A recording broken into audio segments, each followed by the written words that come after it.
Bueno, hola, soy Leonardo Bravo, soy de Argentina, estoy estudiando actualmente mi carrera de doctorado en la Universidad Nacional de Córdoba. Me he mudado a Córdoba hace como 6 años, básicamente para empezar la carrera. Terminé la licenciatura en química, estoy continuando allí.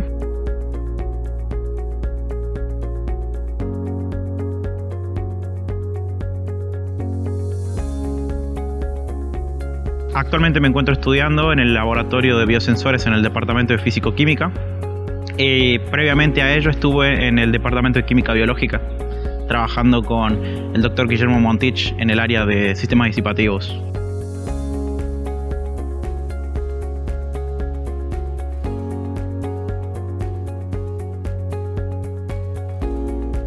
Hay una buena pregunta. Yo me acuerdo cuando tenía 6 años, básicamente, que dije, un día me desperté y dije, quiero ser científico. Tenía 6 años, imagínate. Luego empecé a decidir qué tipo de carrera científica quería hacer. Mi madre siempre me dijo minas, elegí ingeniería en minas, porque en mi provincia hay mucha minería.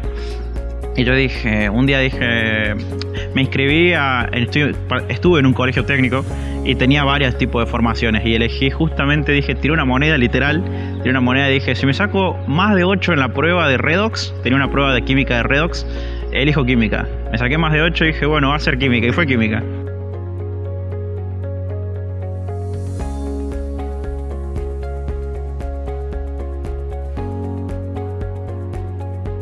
Bueno, un biosensor, por ejemplo, es un sensor electroquímico, valga la redundancia, es un sensor electroquímico que permite la detección de, por ejemplo, determinados tipos de analitos y está construido fundamentalmente con alguna plataforma que puede ser algún tipo de nanomaterial, como pueden ser nanomateriales de carbono, nanotubos, grafeno electroquímicamente expandido, nanopartículas de oro, etcétera, y que están funcionalizados con biomoléculas, como pueden ser proteínas, anticuerpos, DNA, RNA, etcétera. Existen distintos tipos de biosensores, tenemos aptasensores, genosensores, etcétera, dependiendo del tipo de biomolécula que tú puedas inmovilizar en la superficie.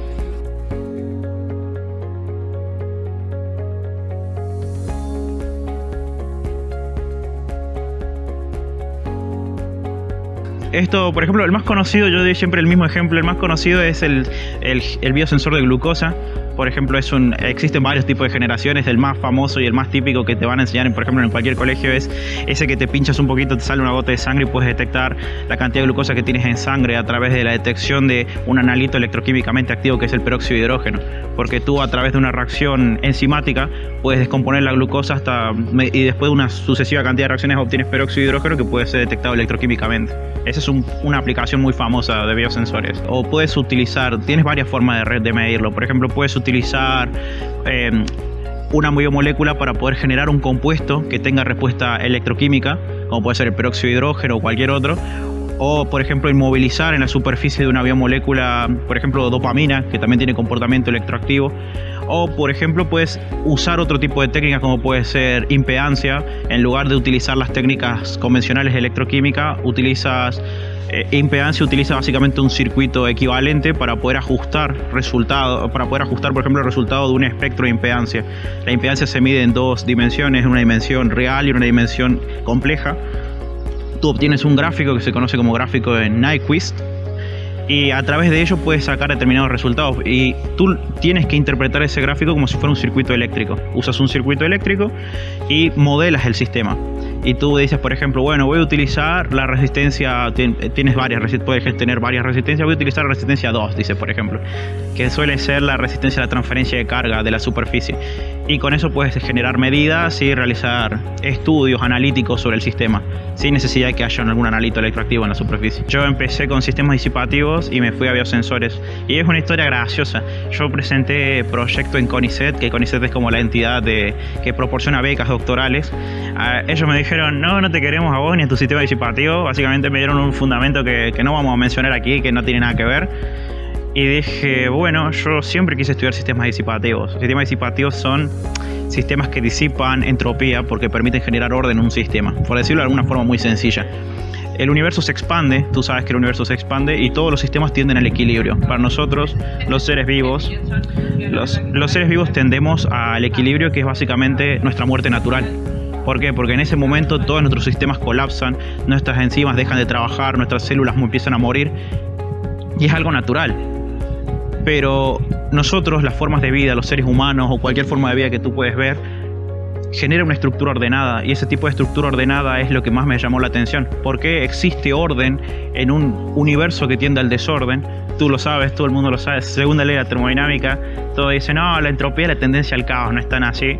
Pero si tú te das cuenta, existen estructuras ordenadas, somos seres muy complejos, y la existencia de esta complejidad es debida a eso, a que disipamos entropía, pagamos un precio energético al universo, por decirlo de alguna forma, para poder generar ese orden. Es decir, nosotros no vamos a encontrar la segunda ley, sino que digámosle que los seres vivos reinterpretan la segunda ley y encuentran ese bache legal para poder generar esa estructura ordenada que nos conforma, que nos da la vida, básicamente. Yo estudié con el doctor Guillermo Montich, hicimos un modelado de bioreactor utilizando este enfoque, y fue muy interesante los resultados que obtuvimos. Y después de ello íbamos a continuar estudiando sistemas biológicos, íbamos a hacer más cosas, pero lamentablemente no pudimos continuar. Entonces me transferí al área de biosensores, porque yo soy un químico biológico, me especialicé en química biológica, y tengo esa facilidad debido a que siempre digo, y siempre mis compañeros me han retado y me han dicho de todo, porque a mí me gusta todo. Yo tiendo a adaptarme, y cuando escucho la palabra bio se me prende el foquito y digo, puedo hacer muchas cosas en cualquier área. Entonces me pasé a esa área y realmente estoy contento porque estoy aprendiendo muchas cosas que yo realmente no conocía o no sabía. Nanomateriales, técnicas electroquímicas, y es realmente muy interesante. Si tú lo ves de un enfoque de molecular, te das cuenta que estás utilizando biomoléculas, y las biomoléculas son estructuras complejas. Y la electroquímica es un área muy interesante porque te permite obtener resultados muy sensibles que pueden competir, o incluso en ocasiones pueden llegar a superar a algunas técnicas espectroscópicas, y eso es lo interesante. Pero es un área muy interesante que yo digo y merece mucho la pena explorar. Tiene muchas aplicaciones y puede llegar a tener muchísimas más en el futuro.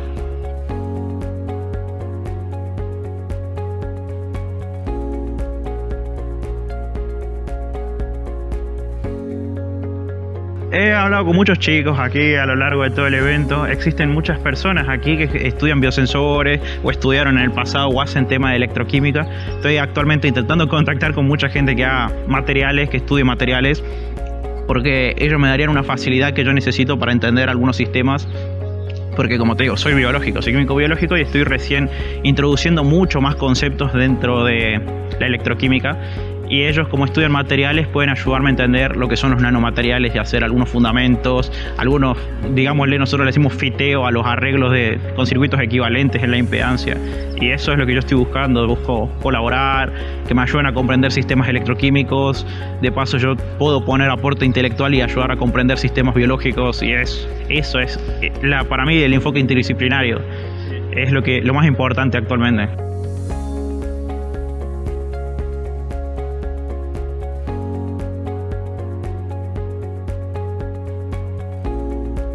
He visto de todo, básicamente. He visto desde gente que se especializa en una sola cosa, gente que tiene conocimientos en varias ramas, y ha sido muy interesante compartir esa experiencia, porque la gente tiende a ver las cosas de forma distinta. Por ejemplo, en esta parte del mundo tienden a estudiar la química y otras ciencias de una forma totalmente diferente a como lo hacemos nosotros en Latinoamérica.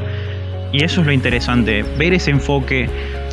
Por ejemplo, nosotros tendemos a pensar que aquí tienen más facilidades, y puede que sí, facilidades tecnológicas, facilidades monetarias, empresas que subvencionan los proyectos de investigación. Pero nosotros, por otro lado, tenemos esa capacidad de ingeniarnos. Como latinoamericanos tenemos esa capacidad de ingeniar, de usar la cabeza para solucionar los problemas, porque a veces nos cuesta conseguir fondos, conseguir becas. Como a mí me ha pasado, no nos aprueban los proyectos, pero tenemos esa facilidad, esa plasticidad de decir, yo me puedo ir de tal área a tal área y puedo ver qué puedo hacer en esa área. Pero es por esa misma razón. Entonces, charlando con gente de Latinoamérica, he encontrado gente que trabaja en materiales, gente que trabaja en electroquímica, gente que hace cualquier otra cosa, pero que a la larga te sirve conocer su experiencia, conocer su visión.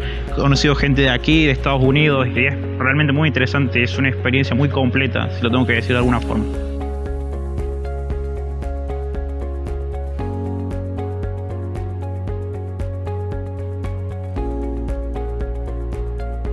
La física está muy relacionada con la química, la matemática, la biología. Es decir, a mí me interesa mucho eso, el enfoque interdisciplinario. Si no existe ese enfoque interdisciplinario, si por ejemplo un químico no tiene la capacidad de pensar en física, en matemática, en biología y complementarlo con su trabajo como químico, yo creo que le falta algo más, le falta alguna experiencia que le desarrolle ese enfoque. Porque, por ejemplo, si tú no entiendes física, no puedes entender algunos cálculos que se pueden hacer. Si no entiendes matemática, no puedes entender los fundamentos de las técnicas que estás aplicando. Si no entiendes biología, no puedes entender por qué nuestro sistema es tan complejo con respecto a otras moléculas que hay. Por ejemplo, tengo una amiga que le encanta el espacio y habla de moléculas espaciales. Pero si tú no entiendes biología, no puedes entender e imaginarte cómo comparar por qué en el espacio hay moléculas que pueden ser tan sencillas y nosotros somos básicamente moléculas gigantes andando y caminando y hablando.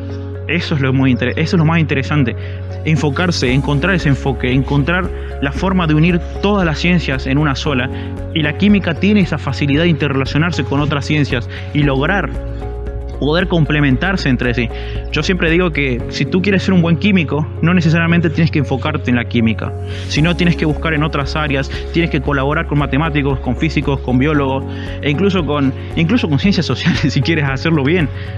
Yo me acuerdo que leí un paper una vez, que hasta el día de hoy lo sigo guardando en mi teléfono y lo tengo por ahí guardado también en todas partes, que es cómo se relacionan los sistemas disipativos de un sistema físico alejado del equilibrio, un sistema no termodinámico, un sistema lineal, termodinámico no lineal, con la psicología. Imagínate eso. Después, otro ejemplo muy interesante fue cuando estudiaba genética, hice un ensayo de genética poblacional. Es decir, tú tienes que hablar con gente, tienes que decirle, mira, te voy a ver la cara y te voy a decir, tienes genes dominantes, tienes genes recesivos, y puedo hacer un cálculo con ello. También tienes que saber matemática. Eso es lo interesante de la ciencia. Puedes intercombinar todas las ramas en una sola. Y lo más interesante es que si aprendes un poco de todo, puedes literalmente complementar tu trabajo y lograr mejores resultados.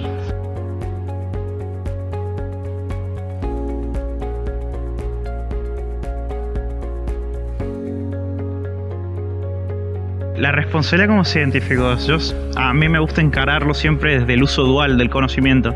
Hice un taller en la Facultad de Ciencias Químicas, desde aquí un saludo. La responsabilidad como científico es realmente, nosotros tenemos y somos portadores de un conocimiento.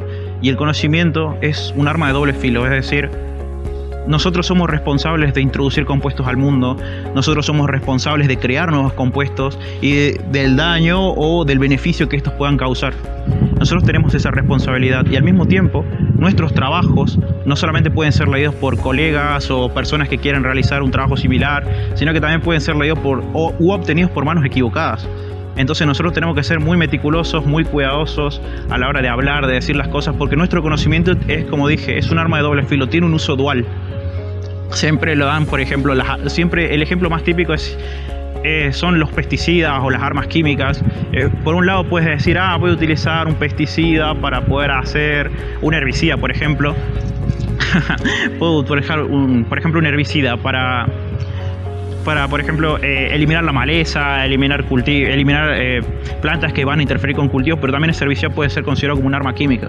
Y eso es lo que se pudo ver, por ejemplo, en Vietnam cuando arrasaron, por ejemplo, arrasaron con la vegetación y luego se liberaron dioxinas. Es un ejemplo, pero así como ese hay muchos ejemplos y hay que tener en cuenta y hay que tener cuidado con las cosas que uno hace.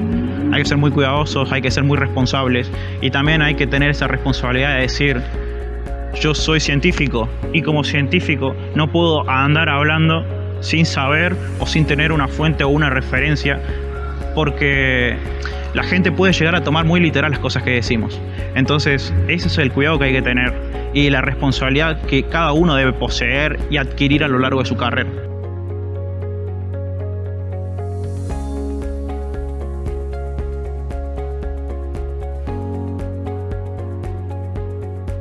Lo de la divulgación es realmente muy interesante.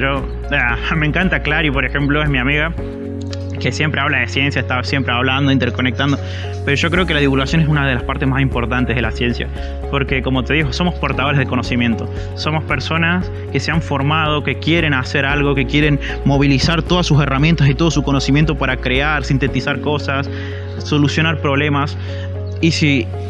Y la divulgación en ese sentido también es como te dije, hay que colaborar también con las ciencias sociales, hay que hablar con la gente, hay que explicarle. La gente que no sabe de ciencia o que no tiene conocimiento científico yo creo que también puede aportarnos algo a nosotros, en el sentido de, por ejemplo, mis padres no tienen enseñanza universitaria y ellos me enseñaron muchísimo de las cosas que sé ahora. Ellos me dijeron, por ejemplo, siempre mi padre me repite, hay muchos compuestos en la naturaleza que pueden servirnos para curar enfermedades. Y yo a lo largo de mi carrera he estudiado y he descubierto que sí, es verdad.